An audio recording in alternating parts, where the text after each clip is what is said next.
রাত তখন গভীর। বাইরের পৃথিবীতে নিস্তব্ধতা এমন যে নিজের হৃৎপিণ্ডের ধুকপুক শব্দ স্পষ্ট শুনতে পাচ্ছি। আমি জানালার পাশে দাঁড়িয়ে।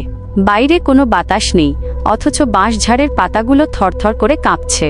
হঠাৎ নিচের তালা দেওয়া স্টোর রুম থেকে একটা খসখস শব্দ ভেসে এলো, যেন ভারী কিছু পাথুরে মেঝেতে টেনে নিয়ে যাওয়া হচ্ছে।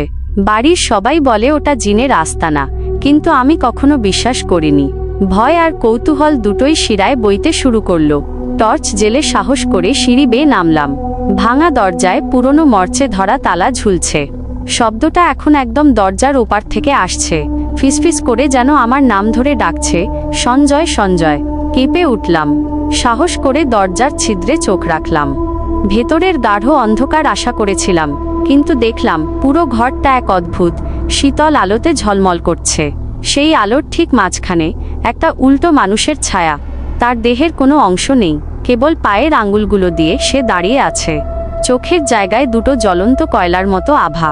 সে কেবলই হাতছানি দিচ্ছে। টর্চটা হাত থেকে পড়ে গেল।